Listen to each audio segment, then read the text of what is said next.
Good morning, Americans. It's Friday. Almost. It's almost Friday, but not exactly. It's now Saturday. I was supposed to do this last night, but I got a little caught up in some stuff. So, how's everybody doing? This is Chris, and we're going to do another video of the Chile Report, where we're going to be talking about everything and anything that is happening in Chile. So, that's going to be a lot of fun. Let's take a look and see what's going on here. If you look at some of the things, I always usually use Chilevisión, which is the pinnacle of news and information, but not always. But this one's actually good. Let's take a look at some of the stories going on here.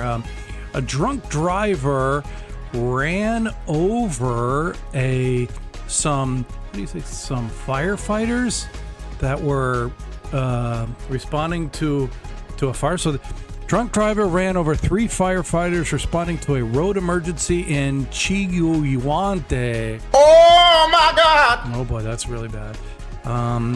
Says here they, I guess, were responding to the fire or the traffic accident here. Let's take a look at the volunteers were helping to rescue people trapped after a collision between 2 vehicles when a drunk driver collision between 2 vehicles when a drunk driver ran them over. Okay, well, let's take a look and see what I can't pronounce the name of that city. Chiguayante, I don't know where that is. 3 volunteer firefighters were run over earlier Saturday morning while responding to an emergency in the town of you-know-where in the Biobío region. Okay, so that's down near Concepcion, just about 7-hour drive from Santiago. The incident occurred around 4 a.m. Oh, no, that'll do it.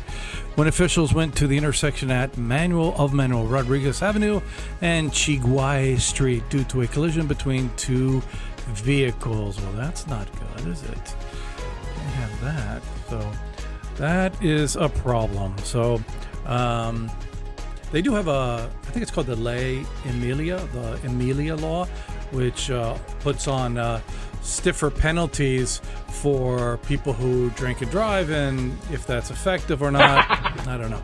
But hopefully, I guess when you drink, you're not going to have much thought when you're intoxicated and thinking, well, I'm going to do the right choice, because that's usually what you do when you drink, make the right choices. So what else is happening in the news here? And this was interesting. Following a report from Meta, which I suppose is I guess now Facebook or whatever, a woman was arrested after making threats against President Kast, which you cannot, do. Oh my God! Because the accused allegedly mentioned the possibility of a gun attack to kill the president. Okay, now that's different than giving your opinion, because that's what they're doing in the United Kingdom. If you give your opinion about something, then you get in trouble, and you have the police come visit you or whatever. Here in any other country, you cannot make a threat with a gun on anybody, not just a president or anything like that. But if you do something like that, that's a viable threat. And considering how many attempts on President Trump has had, you can understand why they are taking this seriously. A specialized cyber crime team from the Investigations Police, PDI, which is like FBI, arrested a woman who shared a threatening message against President Jose Antonio Kast on her Instagram account. The situation was reported by Meta Platforms to the Metropolitan Cybercrime Brigade. That's interesting, because I can't get anybody from Facebook or anything like that to respond to anything that I send them. If I send them anything, they're, they don't respond to anything.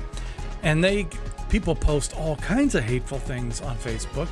And when I report it, we reviewed your report and we decided that it does not warrant any kind of censorship or anything like that. So They have such a double standard over there. So, and the situation was reported by Meta Platform. What is known about the arrest for threatening the president, according to the sub-inspector Odette Gutierrez?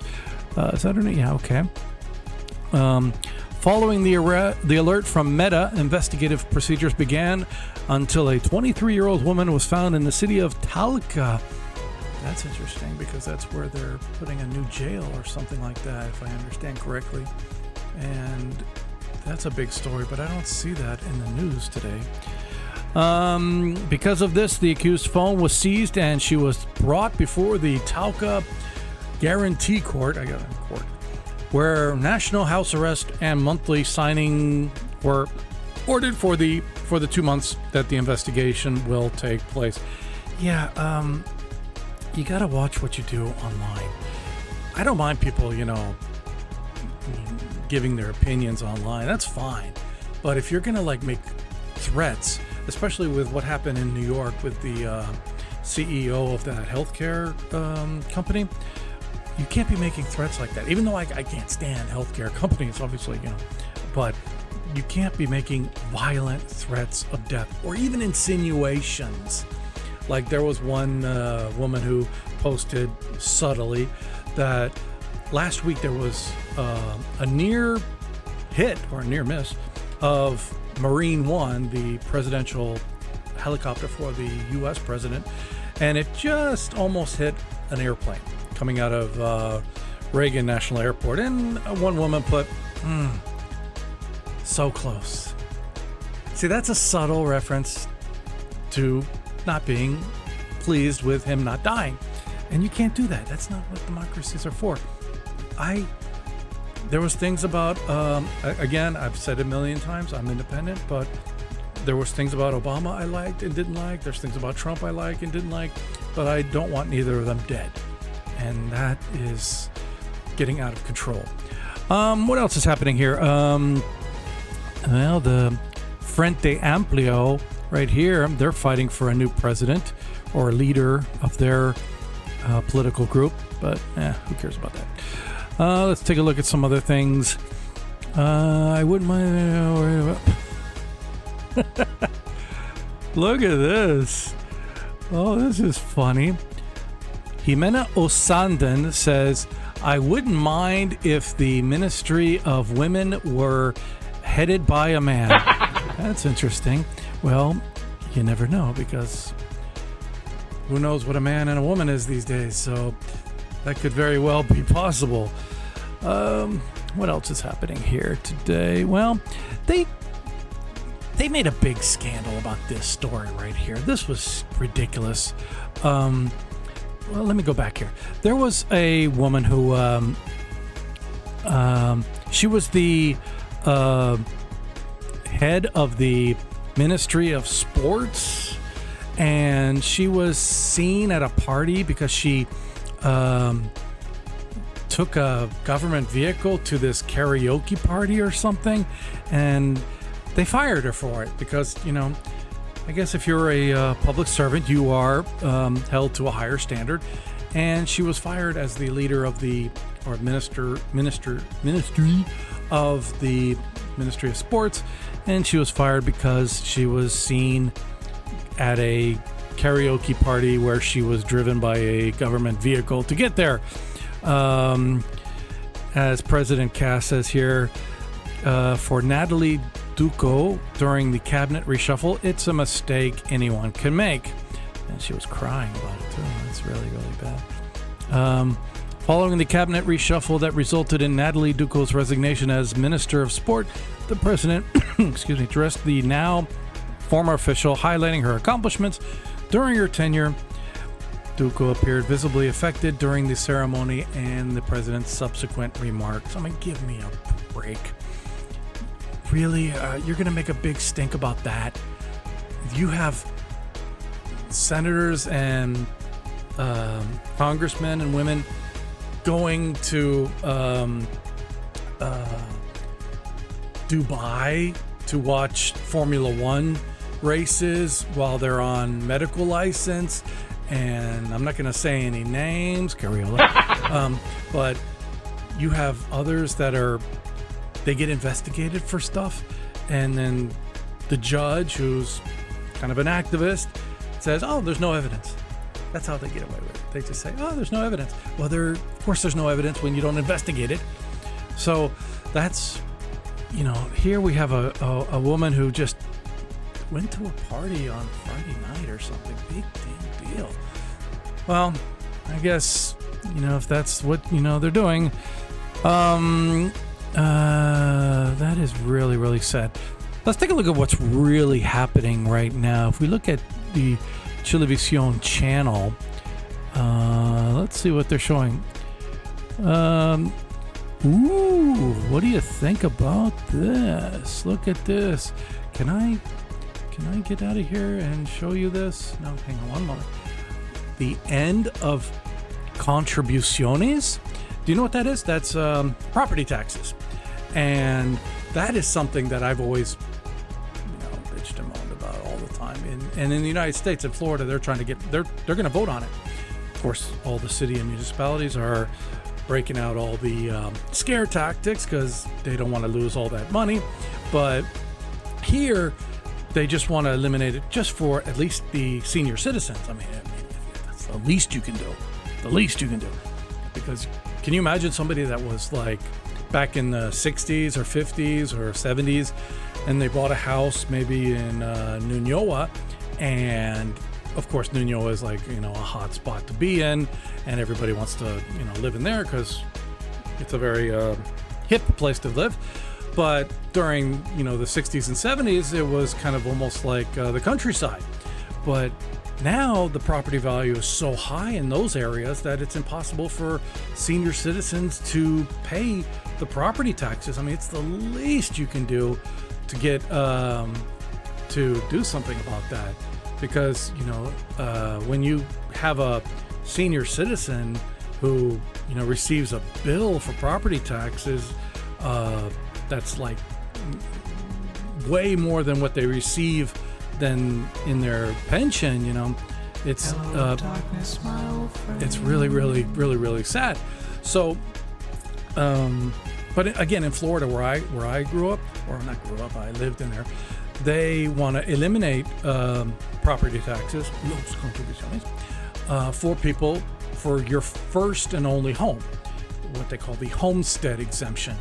And they want to do that in Florida, and they're doing it in other states.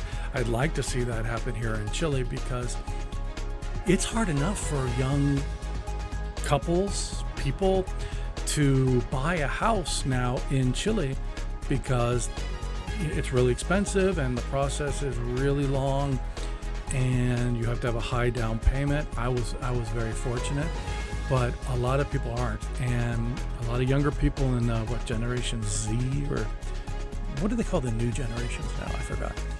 Well, it's hard to buy a house for younger people here in Chile, so they should, at least for your first property, they need to eliminate property taxes. I'm not talking about your second home in Algarrobo out there on the beach or anything like that, but they should have some kind of relief, because you've paid taxes and you're paying taxes and you're paying eternal taxes, basically amounting to rent to the government. But they say, well, we need that money. Try to ask any elected official at a municipality if they can be transparent on what percentages of the money they receive goes to different things in the municipality. I mean, there was a woman just 2 days ago on Radio Agricultura listing all the things I think it was Radio Bio. Radio Agricultura. She was listing all the things that some municipalities spend on, and it was just like parties and events, because they're using that money because they're trying to generate campaign help, or not help, but trying to get voters the next campaign cycle. So they're not repairing roads with all the money you pay for your license tag that you pay every year and all that kind of stuff. So it's a little fresh in my opinion, but I think it's increíble. Yeah. So And a lot of people, that work in these municipalities, the ones that are like on the south side and the west side, it's the people that work there, are Smoke weed every day. it's a little complicated. But I think property taxes are a joke. They should be eliminated, and they should be transparent on what they spend the money on at the municipalities, because they're not being upfront and transparent about it, because you don't know what they're using it on. So I'm all for it. So if we can get rid of property taxes, let's do it. So anyway, that's about it that's happening in the news today. Nothing really happening except for the rain. It's been raining all day, but like in little droplets, and so it's very difficult to dry clothes, if you know what I mean. So hopefully the rain will stop and everything will be fine. So with that, I'm gonna say goodbye. Maybe I'll do another video this week. I don't know. Depends when I feel like it. Hopefully you guys have a good day. Take care and see you later. Have a good weekend and try to stay dry.